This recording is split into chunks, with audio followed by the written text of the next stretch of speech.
People say, Brother Hovind, why do you use the King James? Man, it's Old English. Nobody can understand it. It's hard to read. I understand all that.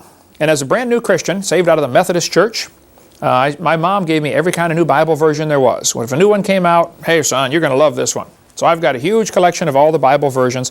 When I was 16, I had the reviled substandard perversion of the Bible. It's here someplace, my original copy. But I was reading that, going to church, going to this little independent, temperamental, fundamental, right-wing, radical, chicken-eating Baptist church. And the preacher was banging on the pulpit saying the Bible's the Word of God. And I was making notes in my revised standard version. And after a couple of months, he said, Brother Hovind, you've been a Christian a few months now. It's time you get a Bible. I said, I got a Bible. He said, no, you need a real Bible. I was offended. Okay, I thought, well, I got a Bible. I've been making notes. I've been reading an hour a day. What do you mean? He said, well, there's real problems with that one. So why King James? It's been 37 years now as a Christian of studying this topic. Why? Look at Psalms chapter 12. The words of the Lord are pure words, as silver tried in a furnace of earth, purified 7 times. Thou shalt keep them, O Lord. Thou shalt preserve them from this generation forever. What does the word them refer back to in that verse? Thou shalt preserve them. Preserve what? His words. He's promising He's going to preserve His words, right? How about NIV? The words of the Lord are flawless, like silver purified in a furnace of clay, purified 7 times. O Lord, you will keep us safe and protect us from such people forever. Is that saying the same thing? I mean, I was born at night, but it wasn't last night. It looks to me like somebody's wrong about this one. Okay? What does this mean? Keep us from such people. What people is it talking about? There are very serious differences between these Bible versions. We've got a book. I don't know if I have it here. It's in our library. The guy sent it to me. It took me 6 months to figure out what the title said. I read it. I said, what? Went on to something else. Every time I look at the book, I said, what is this?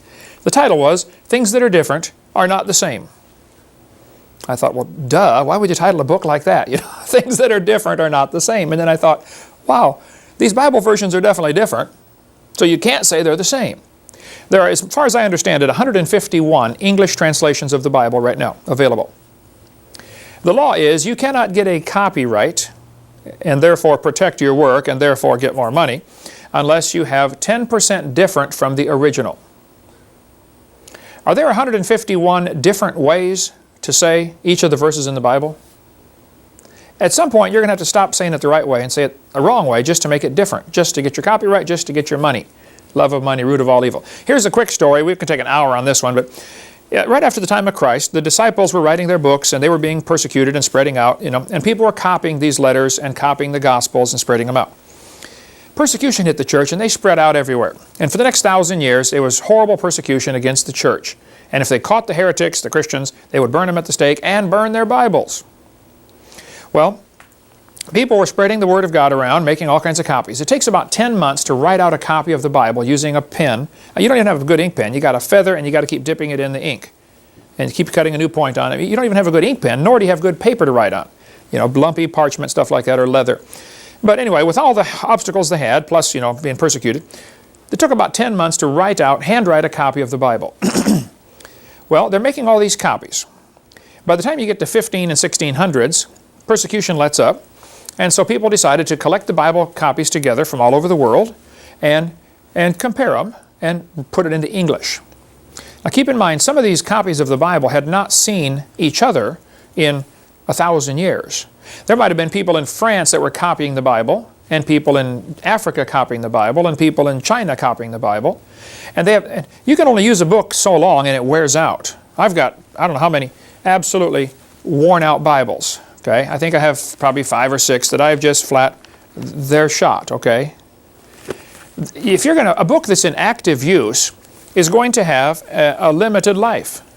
And let's just pick a number and say if you were really careful with your scrolls, I mean treat it real carefully, you might make a scroll last 300 years and still use it every day. Just for illustration. Well, so in 300 years, your original is worn out, it's trash, it's junk, you throw it away because you now have 800 copies of this thing, or a certain large number of copies. Then you take those copies and make copies. And after maybe 1,000 years, you might be on your 4th or 5th generation from the original, but that's perfectly fine, it doesn't matter, as long as the copying process was accurate. And a good way to check that copying process and see was it accurate is after each of these, the French ones and the German ones and the English ones and the Chinese ones, each go 5 generations. Now let's get the 5th generation and compare them all and see how accurate they are. And that's what happened in the 15 and 1600s. They got all these scrolls together, found 5,000 copies of the Bible that survived the persecution, and they were identical in everything except spelling. People's names, Peter and Pedro, stuff like that had changed. So they said, man, God truly preserved His Word. This is it. This is word for word exactly. He preserved it. So, meanwhile, down in Egypt, there was a group of folks, sort of like Jehovah's Witnesses. I've got the Jehovah's Witness Bible here. They were a cult. They came to be known as the Alexandrians. The Alexandrians did not believe in the deity of Christ. They didn't believe in the bodily resurrection. They didn't believe in a lot of Christian things, kind of like Jehovah's Witnesses today. So they made their own copy of the Bible, changing things they didn't like. They made about 6,000 changes. The primary guy in this cult was a guy named Origen. He was the leader of this cult in late 2nd century, 3rd century. The only mention of Alexandria in the Bible is when they were disputing with Stephen, arguing with the real Christians. And if you trust the principle of first mention, which I think is very important, then that'll be important to you. They say, wow, the only mention of these folks is bad. And so anything out of Alexandria, anything out of Egypt, period, in the Bible seems to be bad, But Origen started this, or was the primary guy in this cult. They made copies of their Bible also, with their changes in it. And some of them survived. In 350 AD, several copies were made, and 3 of those still survive today. One was found in the Vatican Library, and it's called Vaticanus. One was found in Alexandria, Egypt, and it's called Alexandrus in the Latin. And one was found in Sinai Peninsula in a monastery. There's this old monastery at the foot of this mountain that some pharaoh or some princess said, that's Mount Sinai, and it's not Mount Sinai, by the way. But she said, oh, that's Mount Sinai. Okay, yes, ma'am. And so they still call it Mount Sinai. There's still a monastery there. It's not in Sinai Peninsula. It's in Arabia. Read Galatians 4. But they're in this trash can in this old monastery. This guy was visiting. He said, what's this old scroll? He said, oh, we don't know. It's been in there for years. He pulled it out. It was a copy of the Bible, if you can call it that, from 380 or 350 AD. And so that one's called Sinaiticus. Well, these 3 scrolls do not agree with each other on anything, nor do they agree with the real Bible. Okay, they're all different. The Catholics, or the monks, translated these 3 ancient scrolls into Latin centuries ago, and it became known as the Latin Vulgate. Vulgate for vulgar means the common language. Okay. Then the Catholic, by the way, the Latin Vulgate was a really good translation of a bad book. Then the Catholics came along in 1582 and translated the Latin Vulgate into English with the Douay Confraternity or the Douay-Rheims version of the Bible. And that was a really good translation of a bad book. Then 2 guys named Westcott and Hort came along. I've got their book here someplace on the table. Westcott and Hort came along, and they were going to make a new, here we go, the Westcott-Hort Only Controversy. A little bitty booklet about, if you want to study this, just $2 from our ministry. Westcott and Hort were 2 Greek scholars. I don't know if they were even Christian or not. They probably claimed that they were, like a lot of people do. Okay, but they took these 3 old ancient manuscripts. They didn't agree with each other, but their thinking was, these are older, therefore they are better. Well, I'll go along with the older part. I'll agree with that, but that doesn't mean they're better. But they synthesized them into one new Greek manuscript and sold it to the world in 1875 and said, we have the oldest and best manuscripts available now for you to translate. And they got the oldest ones all right. The oldest ones that survived is all. Doesn't mean better. Then people started taking their Westcott and Hort version and translating it into English. First one done 1881 as the Revised Standard, then the American Standard, the Revised Standard, the revised version first, then the Jehovah's Witness Bible, the New World Translation done in 1950. This was a good translation, fairly good translation of a bad book. Then the New American Standard, the NIV, the Good News, the Amplified, the Living Bible, all of those, and I have a lot of them. Here's the New American Standard. I think the guys who are doing this are sincere, dedicated, highly intelligent, godly Christians who are translating the wrong book and don't even know it. There are basically only 2 Bibles in the world, in the English. The one's translated from what's called the majority text, the King James, of which there are now 64,000 manuscripts. At the time King James guys did it, they only had 5,000. And then there's the whole other family of Bibles, all translated from the Westcott and Hort. So you have two choices. The question is not, is it a good translation? The question is, what are they translating? Okay? The excellent book by Westcott and Hort, if you want to read about that. Here's, for instance, NIV, Acts chapter 8. Let's see, Adam, read verse 37 to me. Acts 8:37. I can't do it. You can't do it. It's It's not not there. There is no Acts 8:37. They removed it, and they removed the number, okay? Now, in the New American Standard, they at least put a footnote. In Acts 8:37, it says, see footnote. But the verse is gone. Down at the bottom, it says, late manuscripts insert verse 37. No. Guys, you got it all wrong. Those supposed early manuscripts you're going on are the ones that took it out. It wasn't that the later guys inserted it, it's that the earlier guys took one out, that's all. There are over 200 verses totally missing from the NIV. There's a good book, Understandable History of the Bible, Sam Gipp. Great big book, excellent book, really good on understanding the history of how we got our Bible. Or Gail Riplinger's book, In Awe of Thy Word. It's like 1,200 pages, and it's only like $15 or $18 or something. Really a good one.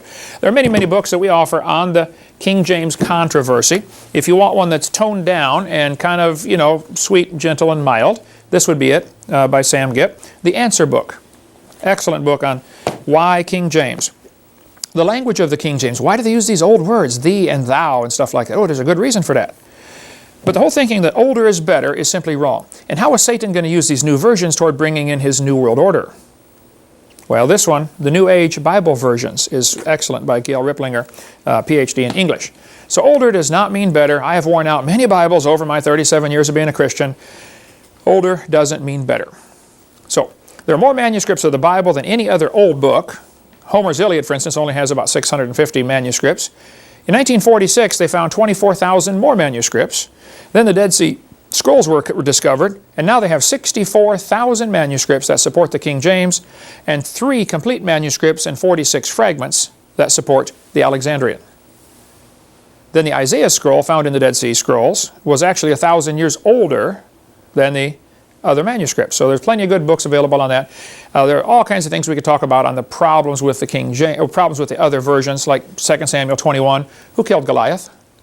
Who killed Goliath? David killed Goliath. 2 Samuel 21 says, Elhanan, the son of his dad, slew the brother of Goliath. NIV says, Elhanan, the son of the same guy, killed Goliath. This is an error. Okay? It's wrong. They blew it, all right?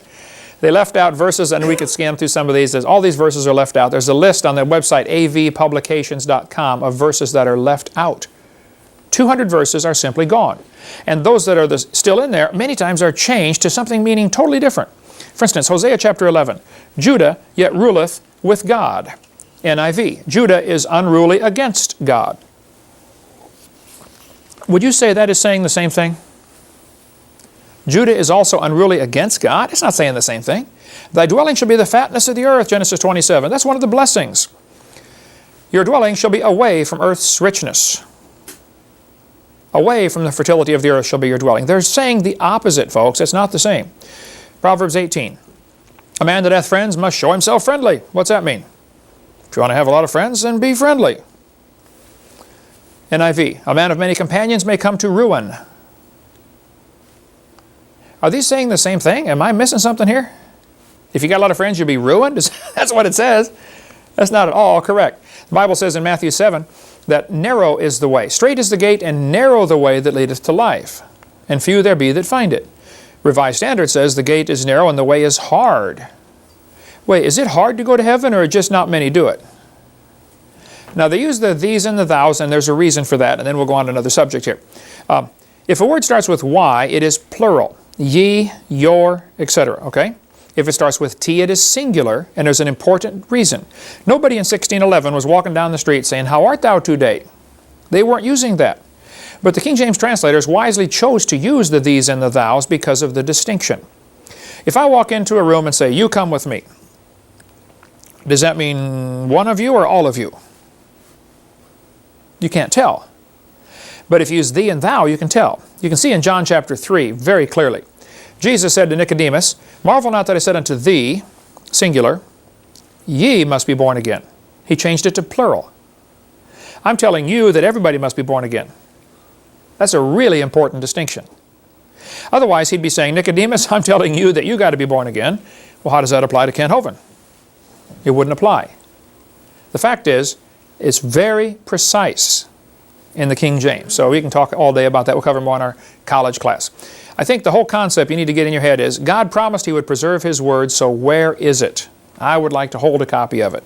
And after 30-some years, I was slowly dragged, kicking and screaming into the King James camp. God preserved His Word in English, and we've got it.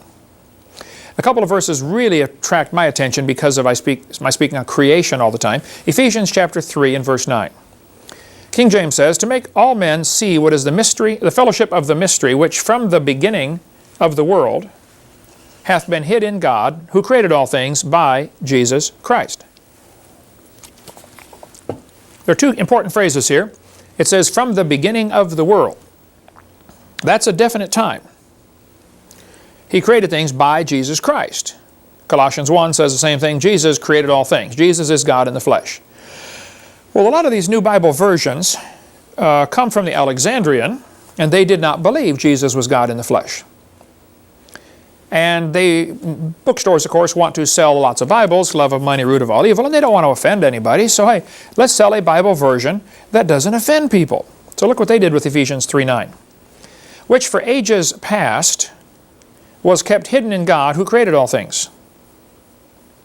Well, they left off Jesus. You don't want to offend people, you know. And they made it ages past instead of from the beginning. Nearly all the new Bible versions have changed it to say ages, ages, ages. And they leave off Jesus in every case, except for the New King James. They left Jesus in there, but they still call it ages past. That's the only one I could find that left Jesus in there, but they all changed it to ages. They don't want to get this definite 6-day, young earth creationist, because they might offend people and, again, lose money. We could spend hours on the different problems with these verses.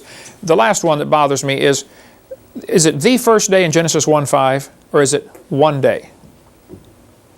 Every version that I found says one day. King James says the first day. Why would they change it to one day? Well, again, they're trying to allow for the long periods of time. And I don't understand how somebody can read Genesis 1:5 and still believe there's a gap between verse 1 and 2 of any amount of time, more than an hour. The first day. It couldn't be more clear in my mind.